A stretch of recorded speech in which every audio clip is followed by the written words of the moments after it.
A man steps off a wooden ship onto a stone pier, and the air immediately tastes like salt and burning frankincense, and assume Ephesus is just a backdrop, a dot on a map in the back of your Bible where Paul spent. He will take away their influence. He will let the religious machinery grind to a halt. He will remove the light. He will let the city of everything become the city of nothing. But you do not need a marble temple or an ancient Roman port to contract this disease. The spirit of Ephesus did not stay in the first century. It just learned how to disguise itself in our world. You do not need to walk down a marble street in Asia Minor to worship at this temple. You are probably sitting inside it right now. You build the walls. You check the locks. You gather the ammunition. You hoard the right answers. You consume the correct podcasts. You argue the precise theology. You feel the adrenaline spike in your chest when you win a debate. You feel the cold satisfaction of blocking someone who disagrees. The blue light of your screen glows in a dark room. The tension grips your shoulders. The dopamine hits your brain. The modern Artemis is not a silver statue. She is the cold idol of your own correctness. You measure your spiritual wealth by who you exclude. You audit other people's faith. You keep meticulous ledgers of who is orthodox and who is compromising. You deposit every theological victory into a vault. You lock the heavy iron door. You think you are rich. You think you are safe. 3 years preaching. A famous, successful church that received a beautiful letter about spiritual armor and grace. We tend to treat, but this is the exact mathematical equation of Ephes. A loveless orthodoxy is a bankrupt treasury. You can quote the scriptures. You can spot the lies. You can endure the cultural pressure. But without a gape, the balance is zero. Look at your hands. Look at your actual relationships. The warmth is gone. The grace is missing. The vulnerable, bleeding love that drew you in has completely evaporated. You guard your doctrine. You protect your boundaries. You spot the heretics. You hold the line. It feels like faithfulness. It feels like strength. It feels like you are defending the kingdom of God.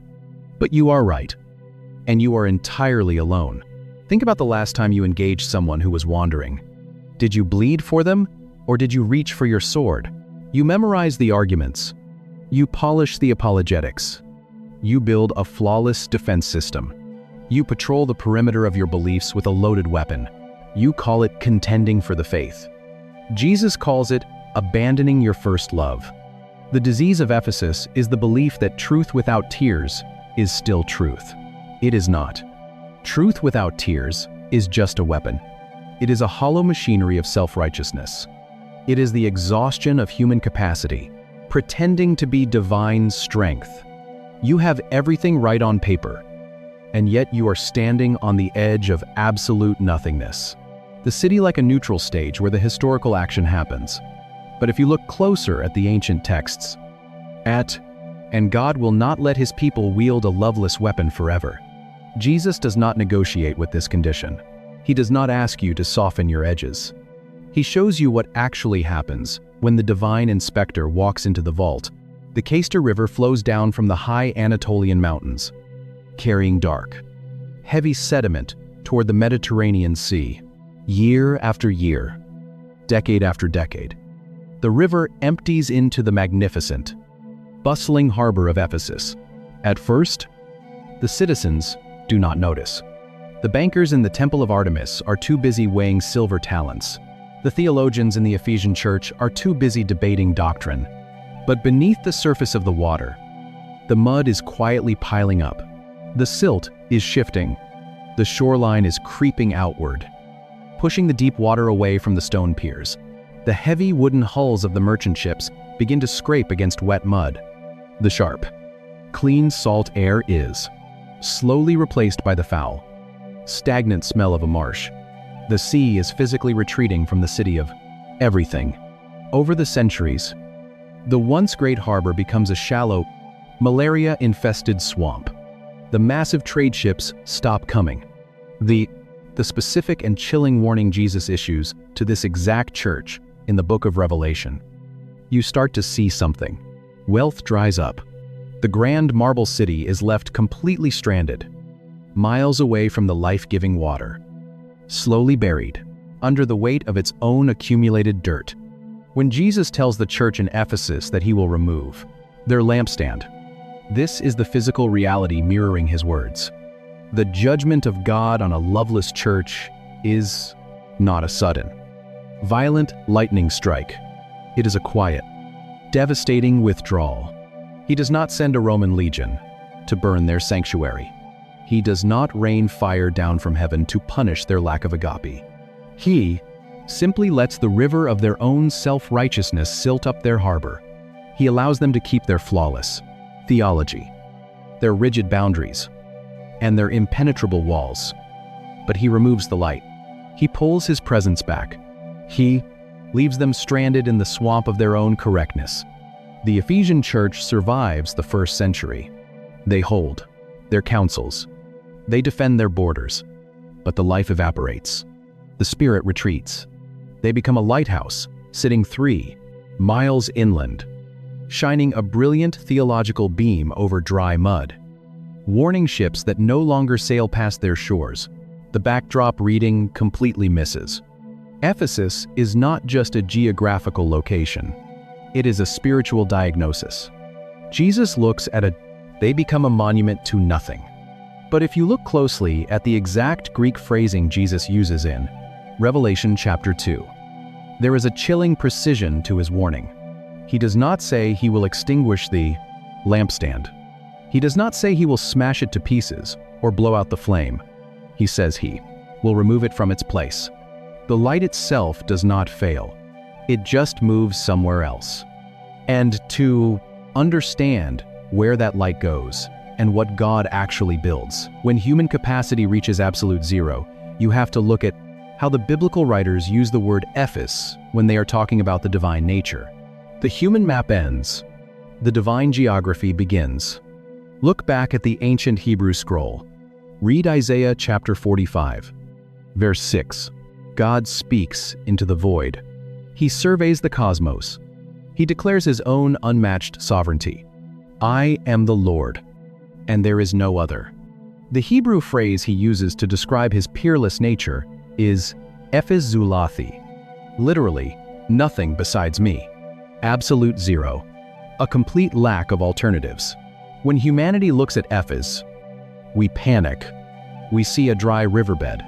We hear the rough scrape of a wooden scoop in an empty jar. Church that possesses everything flawless theology. Tireless endurance. Massive influence. Strict boundaries. And he tells them they are dangerously close to having their. We feel the cold terror of a bankrupt treasury. We see the terrifying, jagged boundary where our own strength violently stops. God looks at Ephes and sees a starting line. Zero is not a failure of his provision. It is the prerequisite for his presence. He does not build on our surplus. He builds on our exhaustion. Look at the biblical record. Watch the pattern emerge in the text. Humanity accumulates. God subtracts. Gideon gathers 32,000 soldiers. God says the number is dangerously high. He strips the army down to 300 men, holding shattered clay pitchers and torches. Zero military advantage. Moses gathers decades of elite Egyptian wisdom. God strips him in the burning sand for 40 years, until he is holding nothing but a dry wooden stick. Zero political power. Elijah faces the pagan priests on a mountain. He does not just build an altar. He pours barrel after barrel of heavy water over the wood until the stone trench overflows. Zero chance of natural ignition. A barren womb produces a nation. A dry rock splits open with fresh water. A cold, dark tomb gives birth to a resurrected king. Same starting point, again and again. Nothing. Zero. Ephes. The Ephesian church forgot the pattern. They assumed God was impressed by their massive spiritual bank account. They thought he needed their polished arguments. They thought their heavy iron gates were protecting the kingdom of heaven. They were protecting a ghost. Lampstand permanently removed. He tells the city of everything that they are standing on the absolute edge of nothing. God does not need a fortress. He does not need a federal reserve of perfect theology. He does not want your carefully polished weapons. He wants your bleeding, vulnerable love. He wants the absolute end of your self-reliance. The lampstand does not extinguish. It just moves to the people who know they are standing in the dark. It moves to the margins. It moves to the poor in spirit. It moves to the ones whose hands are entirely empty. But what happens when you finally stop fighting the reduction? What happens when you actually let your theological fortress fall? Watch what happens when human capacity runs out. A city built a massive silver treasury and found itself spiritually bankrupt. A church constructed a flawless fortress of doctrine and lost the bleeding heart of its faith. A starving people emptied their last copper coins and discovered the terrifying boundary of their own strength. A proud nation watched its cedar gates burn and learned that exile is a divine reduction. A prophet poured heavy water over a wooden altar and the fire of heaven finally fell, not offering a bumper sticker about trying harder to love people. He was diagnosing something. He was naming a disease that, a bustling harbor quietly filled with dark mud, and became a stranded monument to nothing. And the creator of the cosmos surveyed the absolute, empty void and declared it the perfect place to begin. Same emptiness, same God.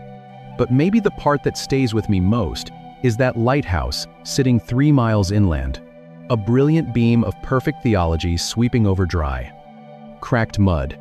The Ephesian believers did not lose their light because they were conquered by a pagan empire. They did not lose it because they compromised their beliefs. They lost the water because they guarded their truth so fiercely. They forgot how to bleed for the people it was meant to save. They won the argument, and they lost the presence. If you are in a season where your faith feels like a heavy suit of iron armor you are exhausted from carrying, if you have all the right answers, but the warmth has completely evaporated from your chest, if you are standing at the absolute edge of your own strength, terrified of what happens when your spiritual bank account finally hits zero, do not build another wall. Drop the sword. The kingdom of heaven does not need another defender. It needs a lover. Most believers do not even realize they are carrying. To feel the terrifying weight of what is actually happening in this city, your exhaustion is not a failure of your faith. It is the beginning of it. The empty hands are not a punishment. They are a prerequisite. You have to let the treasury run dry before you can actually receive what is being freely given. And may the God who has never once been intimidated by your emptiness meet you at the absolute edge of your strength and build something beautiful in the space where your self-reliance finally ends. You cannot just look at the Greek history. There is a detail hiding in plain sight. A linguistic ghost echoing in the ancient Hebrew texts. Before him rises a city that feels less like a settlement and more like an empire of its own. White marble columns. A word that sounds almost exactly like the name of this famous, wealthy city, but carries a meaning that strips it bare. To the ancient Hebrew mind, nothingness was not an abstract mathematical concept. They did not have a number 0 in their accounting systems, the way the Mayans or the ancient Indians did, where a symbol simply acts as a placeholder in a column of figures. When the Hebrew writers wanted to describe the absence of something, they did not reach for a cold, sterile digit. They reached for a word that carried the heavy, suffocating weight of finality.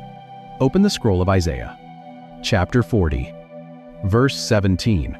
The prophet is looking out at the massive empires of the ancient world, their relentless military machinery, their sprawling metropolitan centers, the blinding wealth sitting in their treasuries.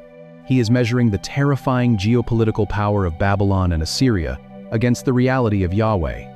And he writes a sentence meant to shatter their illusion of control. All the nations are as nothing before him. They are accounted by him as less than nothing and emptiness. The word our English Bibles translate as nothing here is the Hebrew Ephes, pronounced Ephes. It appears roughly 33 times in the Hebrew Bible, and its range of meaning is far more physical than a simple 0. It comes from a primitive root verb meaning to cease, to fail, reflect the Mediterranean sun so sharply they burn the eye. Hundreds of thousands of voices bleed together in a deafening hum, to come to an absolute end. It is the dry, hollow scrape of a wooden scoop hitting the bottom of an empty grain jar. in the middle of a famine. In Genesis chapter 47, when the starvation in Egypt becomes so severe that the people have spent every copper and silver coin they own just to survive, they come to Joseph and confess that their money is gone. The word used to describe their completely exhausted bank accounts is Ephes. In Hebrew poetry, the word is frequently combined with the word for earth to describe the ends of the world, the jagged, the physical edge of the map, where the dirt finally stops and the dark ocean abyss begins. Ephes is not a mathematical placeholder. It is the physical exhaustion of human capacity. It is the boundary line where your resources fail, your power evaporates, and your strength simply ceases to exist. Historically and linguistically, the Greek name of the city, Ephesus, is born from entirely different roots. Scholars trace its origins back to ancient Anatolian or Mycenaean dialects, likely connected to an early word for a settlement or a sanctuary of the mother goddess. Greek and Hebrew do not share a linguistic family tree, but to a first-century Jew like John the Apostle, writing the book of Revelation from a prison island, the phonetic irony is impossible to ignore. When a Hebrew ear hears the proud, wealthy name Ephesus, it simultaneously hears the word for zero of commerce, philosophy, and ritual worship. Carts rattle over paved avenues. Slaves carry imported silk. This is first-century Ephesus. It hears the word for a failed treasury. It hears the sound of everything coming to a violent, unavoidable halt. The most affluent, self-sufficient, spiritually crowded city in the Mediterranean world sounds exactly like the Hebrew word for absolute emptiness. To understand why Jesus targets this specific church with a warning about losing everything, you have to look at what they actually built their security on. You have to walk into the center of their economy. Look at the center of the city. Look at the Artemision. It is a forest of white marble. 127 columns rise 60 feet into the sky. Gold plates cover the heavy timber doors. The sharp smell of slaughtered bulls hangs thick in the air. But walk past the massive altar. Walk past the chanting priests. Look down into the basement. The Temple of Artemis is not a religious shrine. It is the Federal Reserve of the ancient Mediterranean. Kings deposit their war chests here. Merchants lock their fortunes behind these bronze gates. Widows hand over their inheritance to the priests. Heavy iron keys turn in the dark. Silver talents clatter against cold stone tables. The temple guarantees security. The goddess protects the vault. The city thrives on the interest. They buy safety. They build walls. They stockpile power. Now step into the marketplace. It is the crown jewel of Asia Minor. It houses the Temple of Artemis, a structure so massive you could fit. A silversmith named Demetrius hammers a miniature shrine. Sweat drips onto his thick leather apron. The metal glows red in the forge. He sells it to a pilgrim. The pilgrim offers it to the goddess.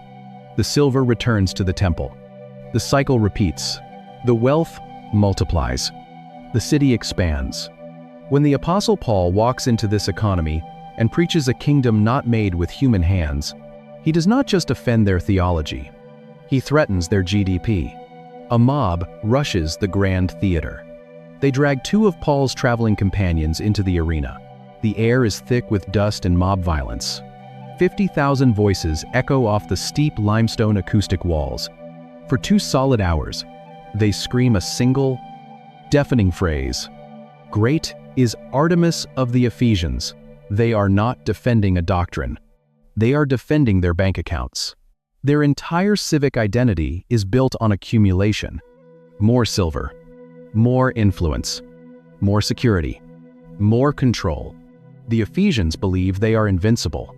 Their treasury is overflowing. Their gates are heavily guarded. They are the literal opposite of empty. They are the furthest thing from Ephes. And decades later, the church in Ephesus adopts the exact same posture. They survive the riots. They survive the Roman pressure. They build their own spiritual fortress. They guard their theology with ruthless precision. They test the false apostles. They root out the heresy. the Parthenon inside it with room to spare. And the temple is not just a place of prayer. They lock their spiritual gates against the cultural corruption outside. They are strong. They are wealthy in truth. They are absolutely right. But they have quietly contracted the disease of their city.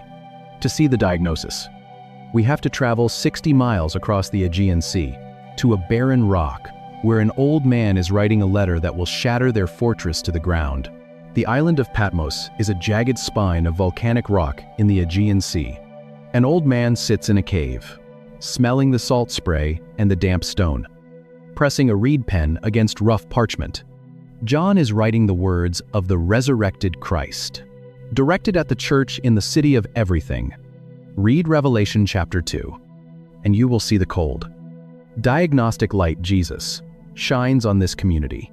He begins by auditing their spiritual bank account, and the balance appears staggering. He praises their tireless labor. He commends their endurance. He notes that they cannot tolerate wicked people, that they have rigorously tested those who claim to be apostles and found them to be liars. The Ephesians have successfully built a fortress of doctrinal purity in the middle of a pagan banking center. They have guarded their borders. They have the right theology, the right boundaries, and the right enemies. But then comes the fourth verse, and the entire structure collapses. It is the central bank of the ancient Mediterranean. Silver coins clatter constantly across heavy wooden tables. Priests in thick, embroidered robes. But I have this against you, that you have abandoned the love you had at first. The Greek word for love here is agape.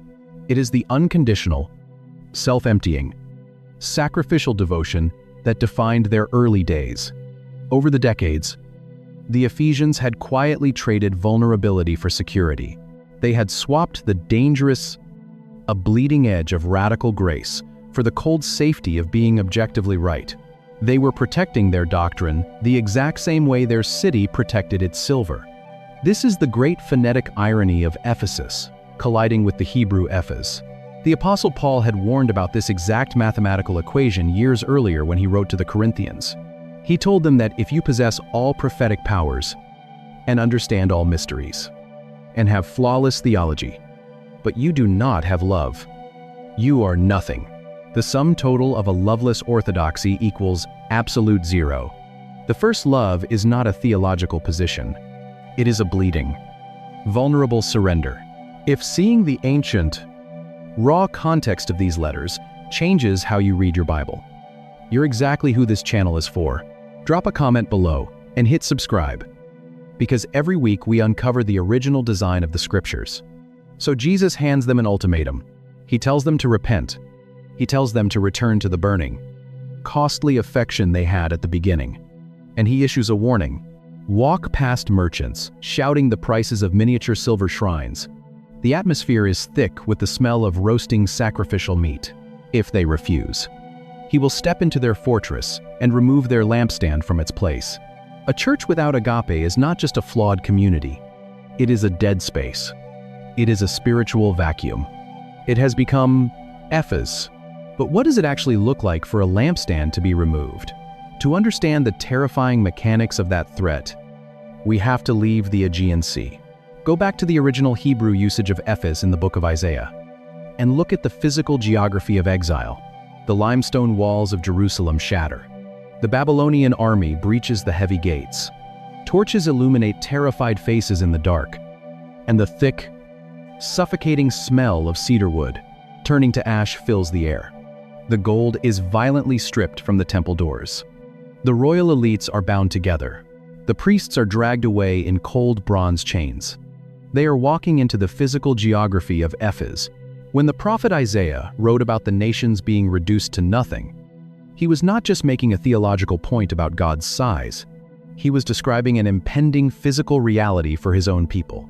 Look at what happens when a people trade vulnerability for the illusion of control. They built their security on the stones of the temple. God lets the temple burn. They built their identity on the borders of the land and uncut human ambition. It is the city of everything.